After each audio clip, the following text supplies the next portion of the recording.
I didn't expect you to be able to afford such a place. Great job, dear. We don't mind moving in here with you. I was puzzled at my mother-in-law's words. Excuse me? With this, I don't mind not divorcing you. I'm single now, you know? My name is Lucy, 35 years old. I'm a doctor at a women's health clinic.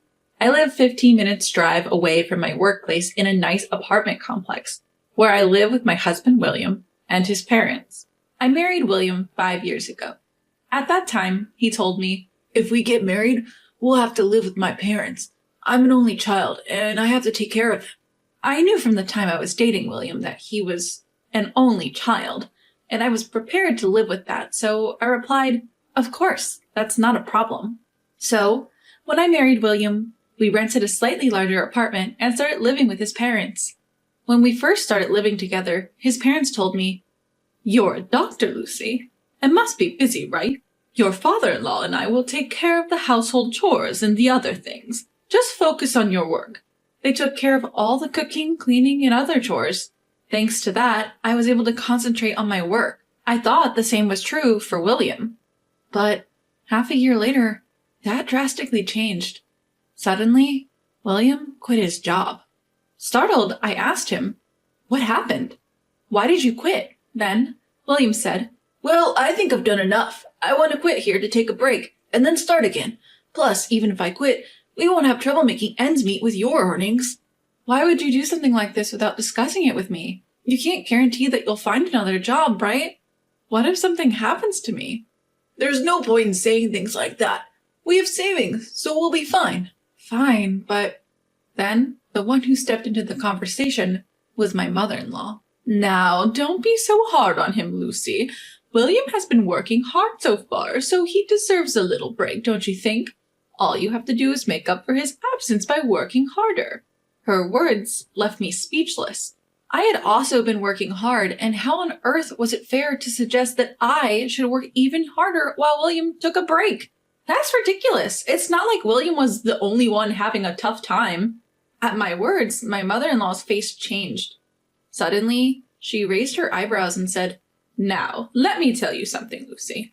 You're not the only one who has it tough. While you were at work, your father-in-law and I were taking care of the house. You were also working. That, too, without any breaks. If you're going to talk like that, we'll stop doing all the household chores. You can manage on your own from now on." What? Leaving me stunned, my mother-in-law and William left the room to watch TV in the living room. From that day on, I was left alone to handle the household chores and my job. No one else would do them. My in-laws often ordered takeout for meals, perhaps because they'd get hungry if they didn't prepare anything. And they would often order expensive dishes like sushi and soon started demanding me to leave more money for food expenses. "Lucy, please, leave enough money for us to eat. Do you want us to starve? Please try to cut down on the food expenses." Even when I asked them to cut down on the food expenses, my mother-in-law would retort, "How cruel of you to ask us to cut down on food expenses while we're staying home without any luxuries. Learn to take care of your in-laws." "I didn't know you were such a cold person. Maybe we should get a divorce," he said. I was so fed up that I started leaving more money for food, and my in-laws and William lived a life of eating whatever they wanted. One day, during my work break, I went to a gas station near my hospital to do some quick shopping. When I was about to pay at the counter, I realized I didn't have my card. It also seemed like there was less money in my wallet. For a moment, I was puzzled, and then I rushed home immediately after work. When I got home and rushed into the living room, there was a brand new large television. "Oh, welcome back, Lucy. You're early today." "Why are you in such a rush?" "Oh, Lucy, isn't it nice?" All three of them had malicious smiles on their faces. "What is this? How did you afford this?" "We had savings, obviously." "Savings?" That's when my mother-in-law spoke up. "Oh, Lucy, we didn't know you were saving so much for us. You should have told us earlier if you're going to be such a dutiful daughter-in-law. Now we can buy a lot more things. You finally proved yourself useful as a daughter-in-law." I found my card on the table. "My card? So, did you use my savings? But how did you get the PIN?" "It's not hard to figure it out. It's only natural. We're married after all." My mother-in-law looked pleased, said, Oh, you really do love William. Using his birthday as the pin. Honestly, I thought you didn't care about him at all, but you've proved me wrong. But it's not that I set the pin thinking of William. I just hadn't changed it since we got married. There's no way I could love William as he is now. Then, my mother-in-law and William, getting carried away, said, "Well, you haven't acted right as a daughter-in-law so far, so there's no point in making a fuss about this. The only way you can honor us is with money. Just quietly hand over your savings to us. From now on, please hand over 3,000, no, 4,000 a month. From now on, don't squirrel away your money behind our backs. Make sure to give us our fair share," William had the audacity to add. Infuriated by their brazenness, I retorted, "This isn't a joke. Why should the money I earned go to your pocket money? If you want money so badly, work for it. This goes for you, mother-in-law and father-in-law too. Please have some decency and think about the household finances before you try to extort my money." Stunned, the three of them fell silent for a moment, but it didn't take long for my in-laws to snap back.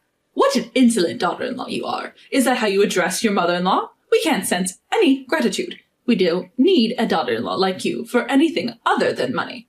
"What an audacious remark from a daughter-in-law whose only worth is her money. There's a limit to disrespect," fumed my father-in-law. "Enough of your nonsense," William yelled and went to his room. I thought he had gone for good, but he came back to the living room holding a piece of paper, which he thrust at me. "I have something for you." It was a divorce paper. What's more, William's name, as well as my in-laws' names, were duly filled in the witness section. "Go ahead. File it if you dare. But you will have to move out of this condo. I can't be living with a stranger, you see." Unlike his wife, William is competent. "Lucy, we can forgive your rudeness as a slip of the tongue now. But from now on, if you talk back to us even once, we'll really have William divorce you." The three laughed their souls out. The sight got my blood boiled with anger. But so did an equal measure of joy. But it's too early to get back at them. Suppressing my urge to leap for joy, I said, "Well, I'll start moving out some of my stuff and other essentials," and headed for my room. My in-laws and William looked puzzled. Did they think I would apologize out of desperation if they mentioned divorce?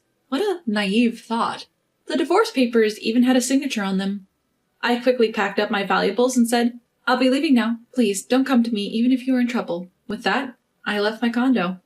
Of course, taking the divorce papers with me. I stayed at a nearby business hotel that night.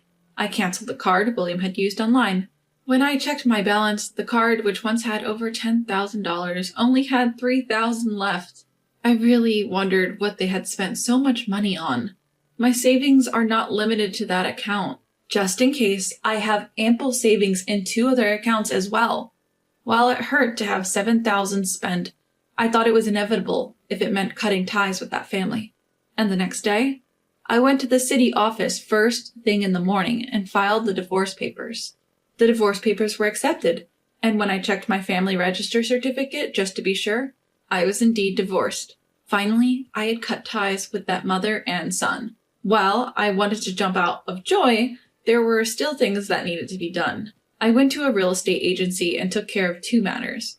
One of them was buying a house for myself using the money I had saved over the years. Through this experience, I truly understood the importance of living my own life freely. I never knew when or how that freedom might be taken away.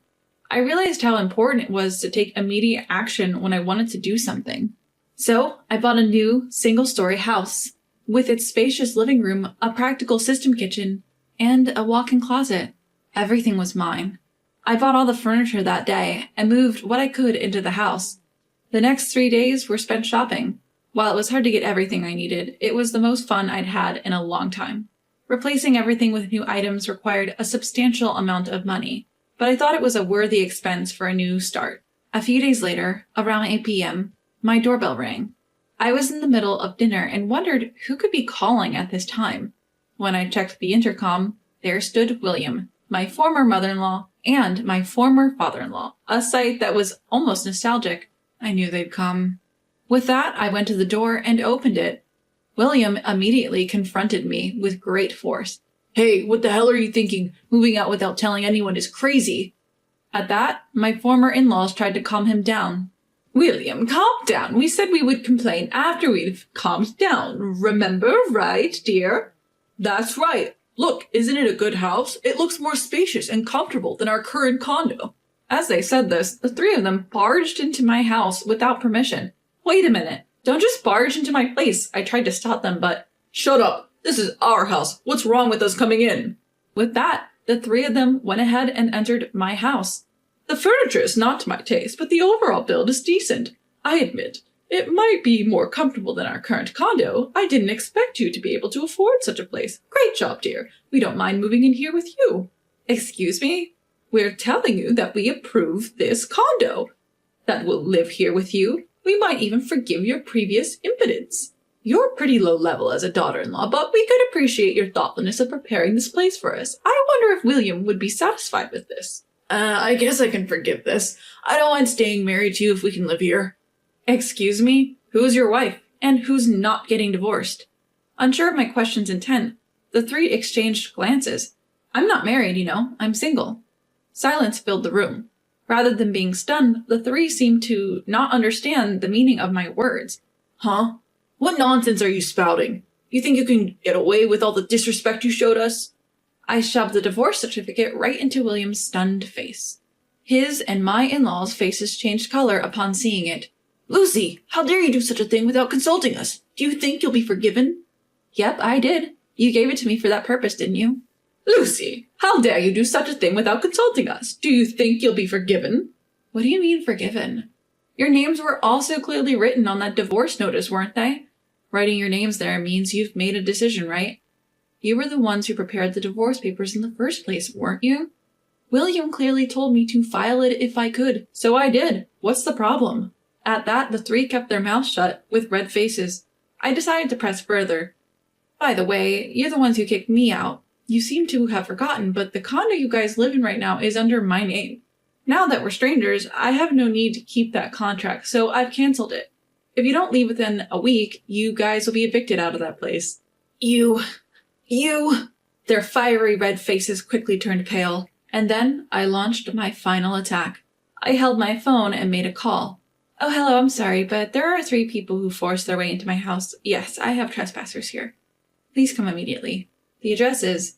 I had called the police. Everything was perfect. Don't think you'll get away with this. What a daughter-in-law. I can't believe you go so far as to call the police on your family. Remember this. How disrespectful of you. Each spat their parting words and fled from the house. And yet, I've been saying that I'm single. And so, my battle finally came to an end. I thought that those 3 would launch an attack at the hospital where I worked, but surprisingly, they never showed up. They seemed to have stubbornly stayed in the apartment even after the termination notice period of a week. And once I received a call from the real estate agent, however, I told them, those people are complete strangers to me, so it seems they were charged with trespassing and taken care of by the police. Afterwards, each of them was fined $1,000, but to no one's surprise, they didn't have such money. A relative from the countryside paid on their behalf, and apparently they were all forcibly taken to the countryside. By now, they are probably helping out on a farm for free at the relative's house. As for me, everything is going smoothly. My new life is so comfortable since I'd completely forgotten how wonderful living alone could be. Having been away from living for myself rather than anyone else for a long time, each day feels fresh. From now on, I plan to enjoy each day to its fullest in order to make the most of my life.